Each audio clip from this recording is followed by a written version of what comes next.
Hey, I'm back. I don't know what the heck was going on there. That was really weird. I hope some of you come back to join me. Yeah, I don't know what in the world was going on. What did it look like after because on my end, it just completely died. The browser crashed. Everything else on the computer was fine. It just, for some reason, because I had multiple browsers open, that browser crashed.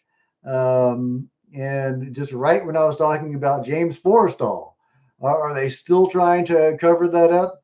I don't know what's going on, but for anybody just joining me, I was talking about Linda Moulton Howe, and I'm still defending her.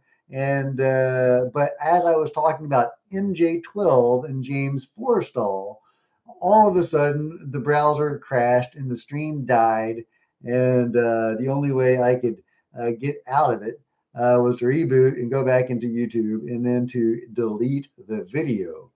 So yeah, I don't know what was going on there. That was really weird. It was just frozen for a long time on my end. But I hope you come back and join me. We were talking about Linda Moulton Howe, and I was defending her with a twist. And so I believe that some people were pointing out, that she was saying that the alien eye that image had come from an astronaut, and that an astronaut had actually taken that. So clearly, that was not true. That was a computer generated image that she was taken in by. But somebody representing himself as an astronaut convinced her that that was legit, and she ran with it. So that is very interesting because one of my defenses of Linda Moulton Howe was that she vets her sources. Well, clearly, her vetting could use some work if she is letting images like that through the cracks. And that made me remember another time when she had posted a video of the military firing on an alien ship. Well, it turned out that also was a fake. The real video was military firing at an aerial drone, but somebody had digitally manipulated the image and inserted a UFO in place of the drone. So, or whatever it was, some sort of aerial target. So clearly, she is capable of falling for hoaxes. Now, on that occasion, she admitted it. The next week, she came out and said, "Hey guys, that was not real. That was bogus. Here's the real footage," and she showed the real footage. So I give props to Linda for that. So why hasn't she admitted the thing about the alien eye? That is clearly bogus. And she, didn't seem prepared to be asked about that. And I do believe that, with all due respect to Linda, that she should have been prepared to ask about that, to be prepared to be asked about that by Kurt on theories about everything, because he is a hard hitting interviewer. And of course, he's going to ask her about one of the most controversial things in the last few years that she's been involved with. And that's this alien eye that was clearly bogus. So I do think that she should have been prepared to answer questions about that. She didn't even seem to know what he was talking about, though. Was she covering? Was she just uncomfortable with the question and not wanting to be asked about it? I don't know, because I remember that case where there was the UFO flying around and the military shooting at it, and that turned out to be fake.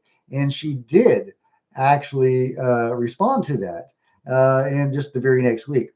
I think a lot of this stuff has to do with her doing a weekly show and trying to get scoops. And, people give her information, videos, pictures, and she is trying to get content for her show on a weekly basis. And she may rush to judgment and, jump the gun and trying to get that on her show so that, she can scoop other people. And, I think that she is not alone. There are plenty of journalists that do try to rush the gun and get scoops that turn out to be bogus.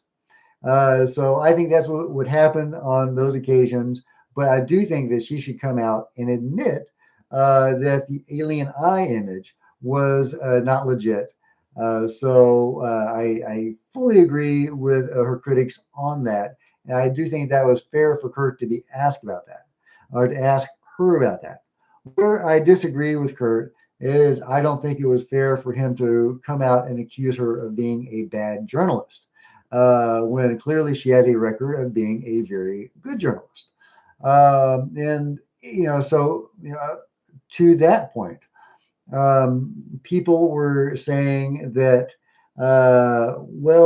she doesn't vet her sources as well as she could because there have been some really weird whistleblowers, quote unquote whistleblowers, that have come forward in the last few years, namely the ones about Antarctica. There are military whistleblowers that have come forward with very interesting information, quote unquote information about Antarctica and alien structures on Antarctica. And many people think that is fantastical and BS and that she shouldn't be taken in by such hoaxers. And that may well be the case. Now, me, I believe in all sorts of crazy things. Once you believe in, Bigfoot or whatever, some alien structures aren't going to, raise your eyebrow too much. But that said, if you do believe in alien structures, you need to believe in, ideally, you would believe in legitimate alien structures, not, manufactured out of whole cloth alien structures that are part of a disinformation campaign. And that is where my defense of Linda Howe has a twist to it. And that I believe she may have been targeted by the government or some outside party as far to spread disinformation, that they would send people to her pretending to be who they were not, so that they would lie to her and tell her these fantastical stories, give her whatever proofs they have, and maybe they are not legitimate players, but in fact, purveyors of disinformation. I firmly believe the government, and maybe other parties as well, actively spread disinformation on issues of UFO issues, alien issues, and the paranormal to obscure the truth. Now, this is where on the last video I started to talk about MJ12 and James Forrestal, and YouTube cut me off. So I don't know what that was all about. I had to delete that video. I don't have a lot of time. I probably have to go pretty soon. So I may not be able to get into all of that right now. And I did have to delete that video. But I do think that because we were talking about um, disinformation and was MJ12, which Linda believes in and Stanton Friedman believed in, was MJ12 disinformation? Because if it is, that would be the crowning achievement of disinformation campaigns perpetuated by the government. Will the Tic Tacs appear during Russia and Ukraine? What does that say if they don't? Yeah, the Tic Tacs and the UFOs interfering with our military is fascinating, especially our nukes. They seem very interested in our nuclear capabilities.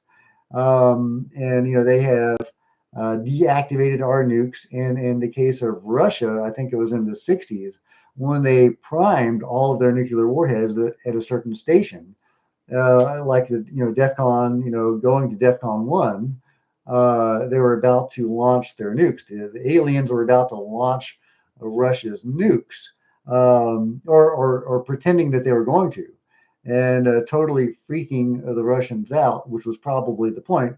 When they got to DEFCON 1 or whatever it was, when they were about to launch the nukes, they stopped that. And I'm replying to a question in the chat for anybody that can't see that or is watching this later. I'm not sure if those questions are going to stay there. So the aliens or the intelligence behind the phenomenon, if you will, does mess with our military, even to the point of being fairly scary. So are they going to do something about Russia or the Ukraine? I tend to think not, just because they never have before. And I say never have, but clearly the Foo Fighters in World War II were very prevalent If you don't know the Foo Fighters, they're the little or big orbs that were flying all around the aerial battles of World War II. The Germans thought they were U.S. technology. The U.S. thought they were German technology. Into the war, they find out, nope, neither side had these glowing orbs in their arsenal. So the aliens have involved themselves in some way in our conflicts. But those Foo Fighters, I think it's important to point out, don't seem to have actually done anything. So, they did not take a side in that war. There's all sorts of, rumors about the Germans and their involvement with the intelligence behind the phenomenon, the Vril Society, and so on. And then there's Operation Paperclip, when those same German scientists that were involved in that came to work for NASA. So all that's very interesting, and it does show that there may be some involvement between the visitors and our governments and military. But I tend to doubt they're going to work with Ukraine. Yeah, so as far as Linda Moulton Howe and her perpetuating this belief that there are alien structures, and yeah, Oppenheimer, yeah, and was it Oppenheimer? Who am I thinking of? Who's the bigwig German guy from Operation Paperclip? Von Braun, I believe. Oppenheimer? He wasn't Operation Paperclip, I don't think. Was he? Correct me if I'm wrong. But anyway, yeah, those guys. So really fascinating stuff. I love the Operation Paperclip stuff. I mean, real life Hydra. The Marvel movies in Hydra. All that to some extent seems to be real. So I just think that's a lot of fun to think about and very scary, since there seems to be some truth to that. But was Linda Moulton Howe targeted by somebody in power to spread disinformation? Are they sending people to her, hoaxing to be astronauts, hoaxing to be Antarctica whistleblowers? Well, who knows? It could be like MJ12. If MJ12 is a legitimate case of disinformation, somebody went through a lot of trouble, and it seems that uh, people have confirmed seemingly that it was the FBI that put that out. Whether that's true information or false information, we don't know. But it does seem like that came from the FBI.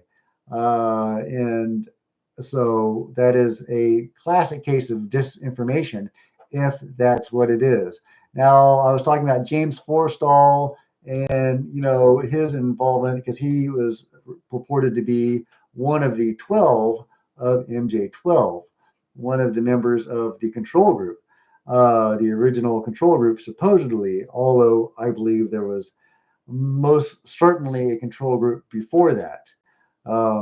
So it is possible that MJ12 was actually the cover for the real control group. And it may have actually been a real cover. They may have formed MJ12 as an actual functioning body to cover for the real control group. That's kind of where I'm leaning. Now, about the James Forstall stuff, to get back to that, there's so much interesting stuff. And we'll see if YouTube cuts me off talking about James Forstall again. But yeah, his death is very dodgy, and people are saying that maybe he was going to blow this whole thing wide open and come forward talking about the aliens after what happened with Admiral Byrd in Antarctica. So, and that's a whole thing, topic for another conversation. But the point is that Admiral James Forstall's death is very dodgy, and there are a lot of people that would say that he was assassinated before he could come out with this stuff. So why would the FBI tie him to MJ12 if MJ12 were bogus? That's my question. Because that would just lead to more conspiracy theories and kind of cement some of this stuff. If they were trying to discredit the phenomenon, why would they open that can of worms and tie MJ12 to all these conspiracies? Like I was saying before, conspiracy theories have a negative connotation, but the CIA actually coined that term to discredit people's theories on what is really going on. So when I say conspiracy theory, I don't mean that in a disparaging way, but that is the term coined by the CIA to do just that. Anyway, does anybody have any thoughts on the Linda Howe situation, or want to talk about James Forrestal? I think that whole thing is fascinating.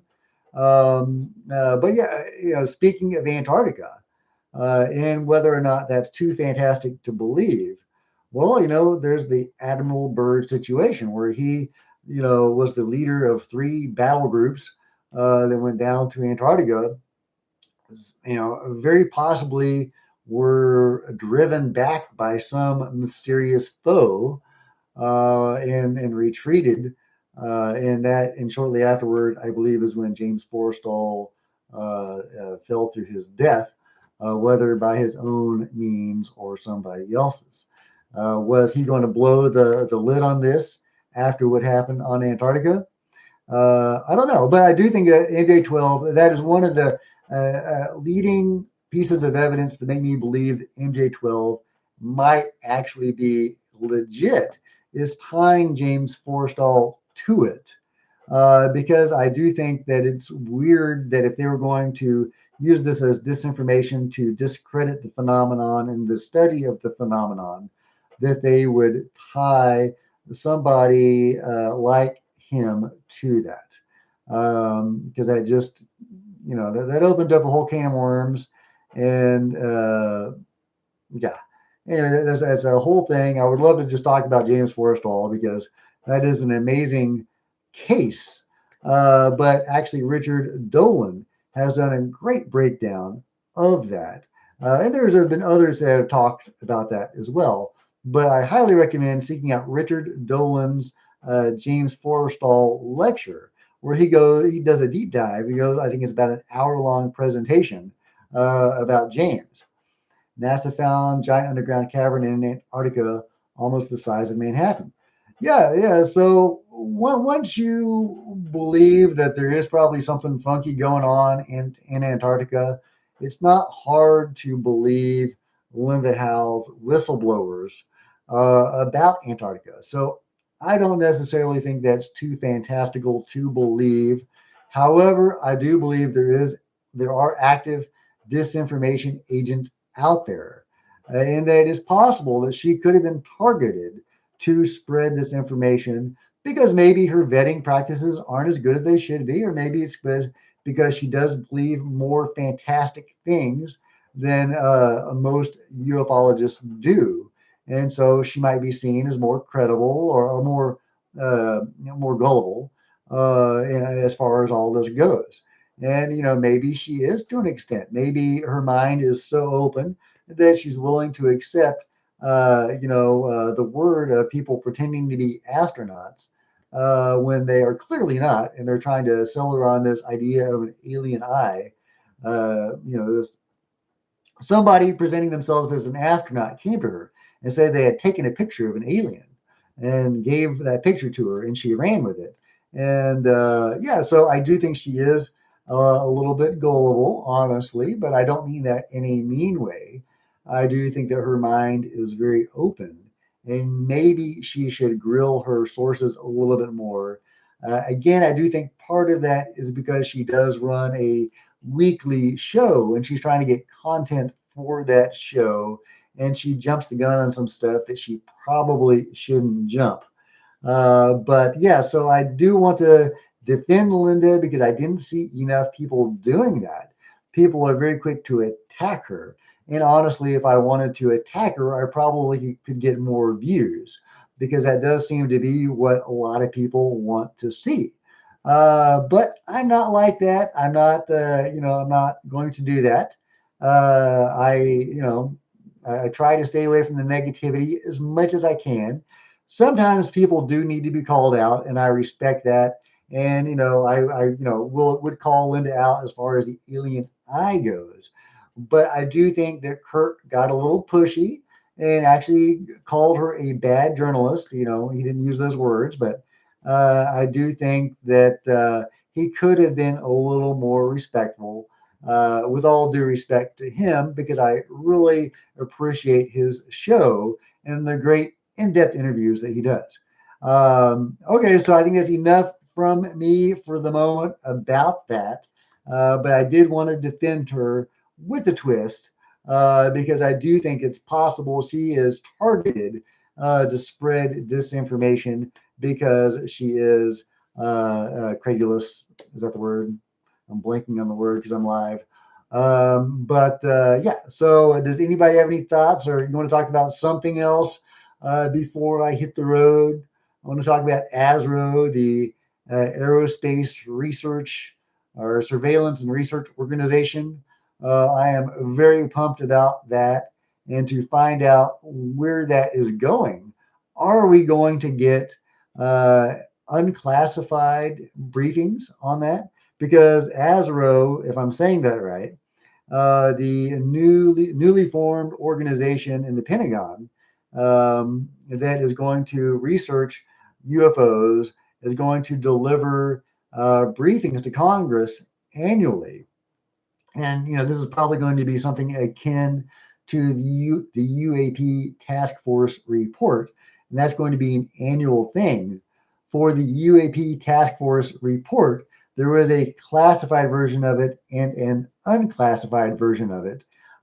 So I am hoping there will be an unclassified version of that for ASRO's annual reports. That's going to be very exciting. Um, Let me take a sip of water here.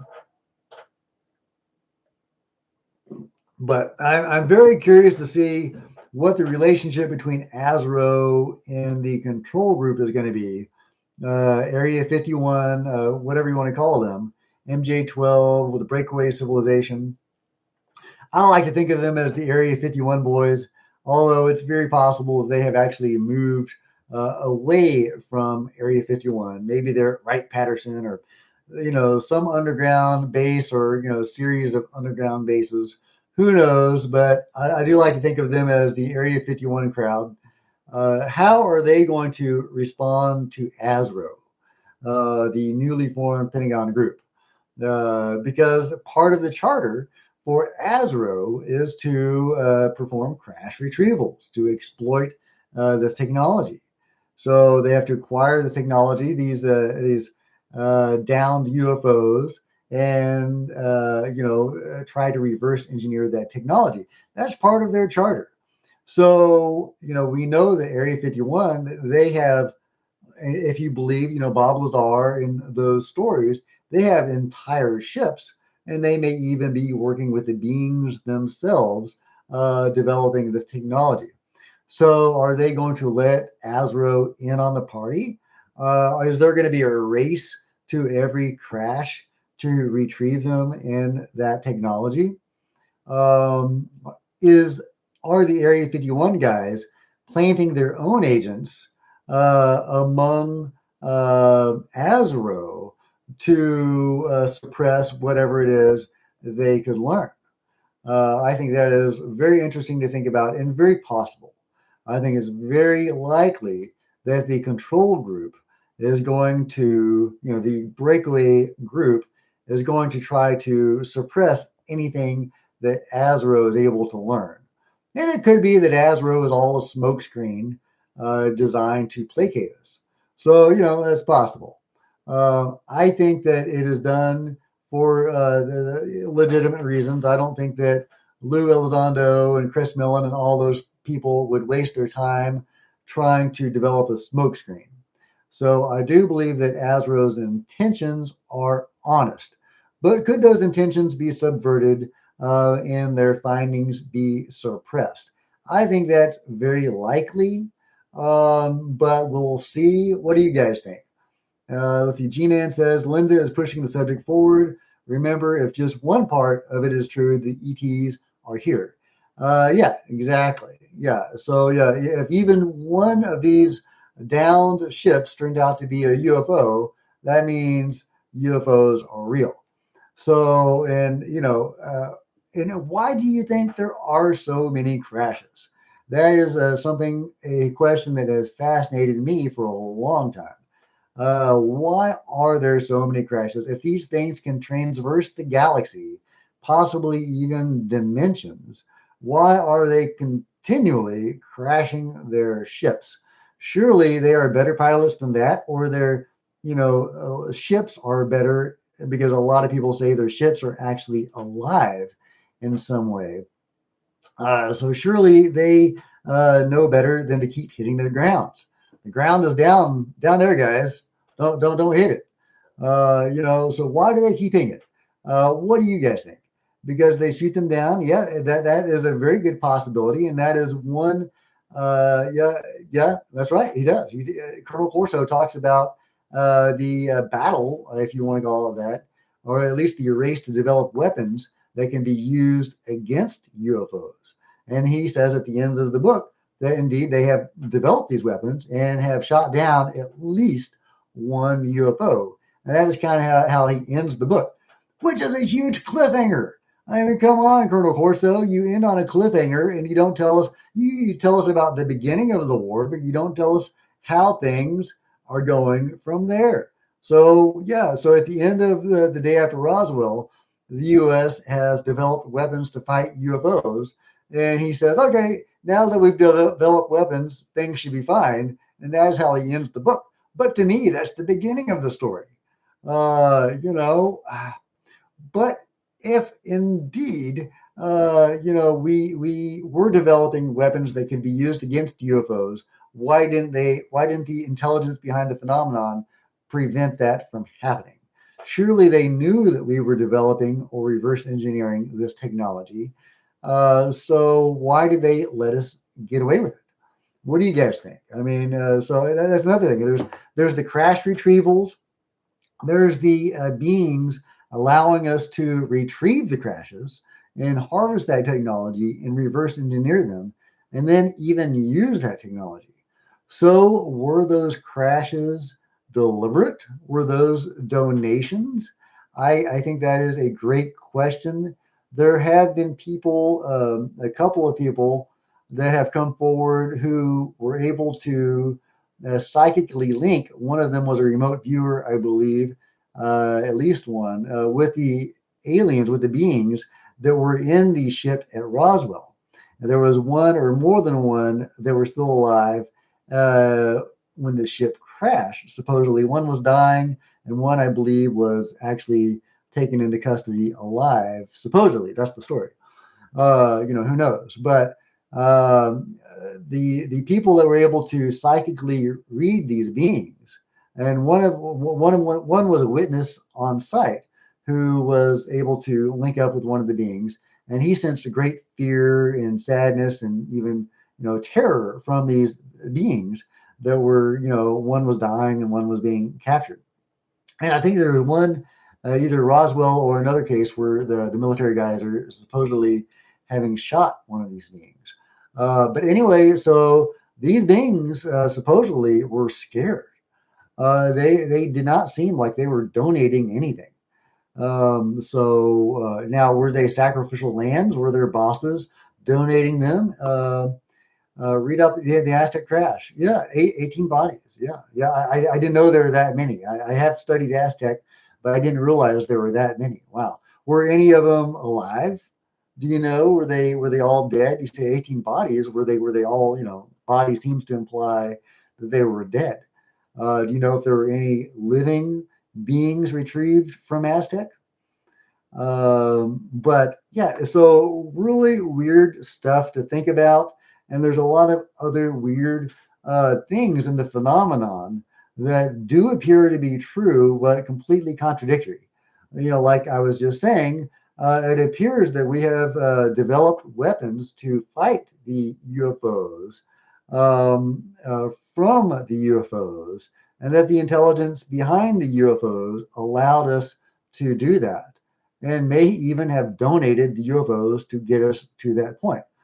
So, that makes no sense. Um, but there does seem to be some truth to it. What does it mean? Man, I would love to know. Maybe there are competing intelligences that have opposing agendas, and they are using us against each other. So that's possible. However, if they have the ability to fight each other, why aren't they fighting each other? Surely they could do more against each other than we can. So yeah, Alan Smithy. I love that name, by the way. David Lynch approves. There's a sketch that one of the guys who walked up the crash did. It's quite interesting because the aliens are slumped over their consoles. Yeah, yeah. Okay, I would love to see that sketch. If you have a link, maybe you could put it in the chat. I'm hoping these chats transfer over when I end the stream. Last time they didn't. I'm gonna have to find out how to make sure those comments stick around because they're great comments. And yeah, did y'all think that the U.S. government and other governments have been shooting down the UFOs? Is that why we keep getting crashes? Because that is one of the theories about Roswell. Is that was right in the heart of a bunch of military bases. There was new radar being developed, and whether it was deliberate or not, maybe that radar could have been used against a UFO to disable its systems and cause it to crash. That is one of the theories. You would think that these amazing ships would be able to resist a little radar, but maybe not. What do I know? I have not flown or been in one of these ships. There was a recent crash in Brazil where numerous witnesses say there were these big, tall aliens, and the American Special Forces showed up out of nowhere. Yeah, yeah, I've heard about that. That is a great case. I think there is supposed to be even video of that that was confiscated immediately. Not of the military shooting them, but I think there was some helicopters or jets that were pursuing one of these ships. I believe that was in Brazil. Correct me if I'm wrong, and that was in the last couple of years. Yeah, immediately the government of the U.S. Seized those pictures and video, and intimidated all those witnesses that saw military vehicles in pursuit or even escorting a UFO. Although I think it was in pursuit of. And yeah, it was saying there's a downship and tall beings. Yeah, and it does seem to be some conflict between the military and at least one group of alien or beings. There are numerous accounts of fights between the government and these beings. There are also many accounts of these are from alien abductees, where the abductees remember military people and government people working alongside the aliens. Now, if those are true memories and not implanted memories or tampered with memories, then that would seem to indicate that at least one race of one of the intelligences behind the phenomenon are indeed working with our government, and that is the U.S. government. Um, yeah, that's fascinating. We should all be worried why our government are ever hiding this or incompetent. Yeah, I'm sure there's a lot of incompetence. They say never attribute to malice what you could attribute to incompetence. And I'm sure that's true. And I'm sure there is a lot of that going around. Is there a lot of malice going around too? Potentially. There could also be a lot of, well, they do seem to be in league with these beings. At least that's what I'm seeing. If y'all are seeing something different, let me know. But it does seem like we're working with at least one group of extraterrestrial or whatever they are, ultra terrestrial, whatever you want to call them. There do seem to be some agendas here beyond our world, shall we say, or at least beyond my kin. If y'all have any ideas what the hell is going on, I would love to hear them. I do have to go soon. So let me know if you have any questions or thoughts before I hit the road. Anybody have anything they want to talk about? Yeah, I would love to know more about that crash in Brazil. If you know a link to some good information about that, please put that in the chat, because that is from what I can see of it, it's a great case. They, if we're thinking about the same case, then they really did suppress that very heavily. Very eerie how quickly they jumped on that and were able to suppress that story. But some stuff has gotten out, obviously. So yeah, if you know anything more about it, I'd love to know. Let me read the comments. Um, yeah, Linda's pushing the subject forward. The Aztec Crash. Okay, I think that's about it for the moment. But you guys have been great, and it's fun being back, and I look forward to the next time. Okay, guys. Uh, Later. Oh, and don't forget to hit the like button. Obviously, subscribe, and if you do subscribe, please hit the bell next to it to be notified of future videos. And obviously, share this stuff because I'm trying to grow this channel, and I would really appreciate any help you could give it. Okay, talk to you next time.